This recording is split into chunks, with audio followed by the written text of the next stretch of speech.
지방교부금 30조 줄일 수 있어. 윤석열식 재정 다이어트 주목. 윤석열 대통령 당선인의 공약 이행 비용이 266조 원에 달하는 가운데 재원 마련 방안으로 이석준 대통령직 인수위원회 특별고문의 약 100조 원 지출 조정안이 회자되고 있다. 국가 채무 1000조 원을 넘어서는 등 재정 여건이 녹록지 않은 만큼 지방교육 재정교부금 삭감 등 재정개혁이 불가피하다는 분석에서다. 21일 정부 부처에 따르면 윤석열 대통령 당선인이 새 정부 출범 이후 공약을 이행하기 위해선 266조 원에 달하는 비용이 필요하다.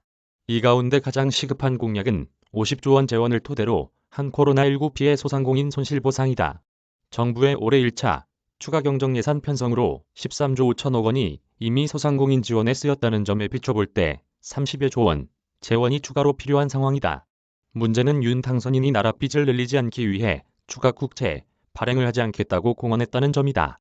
인수위가 재원 마련 방안에 고심할 수밖에 없는 이유다.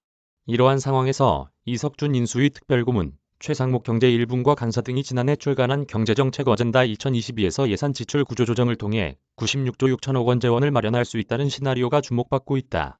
이석준 인수위 고문이 책에서 제시한 지출 조정안 세부 내용을 보면 지출 조정 가능 항목은 보건복지, 노동 분야 50조 5천억 원, 교육 분야, 지방교부금 등 30조 9천억 원, 사회복지 대응 지방비 10조 원, 근로 및 자녀 장려금 5조 2천억 원 등이다. 물론 이 시나리오의 경우 부의소득세 도입을 전제로 한 만큼 짧은 인수위 기간 내에 실제 현실화되긴 어렵다는 게 중론이다. 다만 이 시나리오 가운데에도 부의소득세 도입을 전제로 하지 않더라도 지출 조정이 가능한 항목들이 눈에 띈다. 관계에서 이러한 대표적 항목으로 지방교부금을 꼽는다. 지방교부금은 매년 내국 세수의 20.79%와 교육세 세수 일부의 합계로 정해지며 초중, 고교육비 재원으로 사용된다. 이에 대해 세수가 늘어날수록 시도교육청에 배정하는 교부금도 자동으로 늘어나는데 저출산 등으로 학생 수는 오히려 줄고 있어 재정 낭비가 초래된다는 지적이 나온다. 기재부 관계자는 출산율 하락에 따라 유초, 중등 학생 수는 매년 감소하고 있는데 초중등 학생 1인당 교육 재정 규모는 증가해 지방자치단체의 재원이 편중되면서 세출을 왜곡하는 현상이 발생하고 있다며 인수위가 추가로 지출 효율화 방안으로 검토할지는 모르겠지만 인구구조 변화에 대응해 제도 전반을 재설계할 필요는 있다고 주장했다.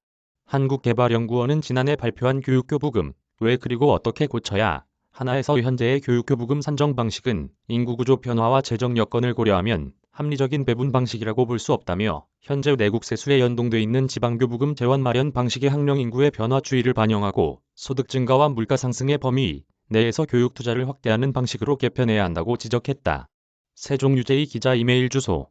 저작권자 돈이 보이는 리얼타임 뉴스 머니투데이. 무단전제 및 재배포 금지.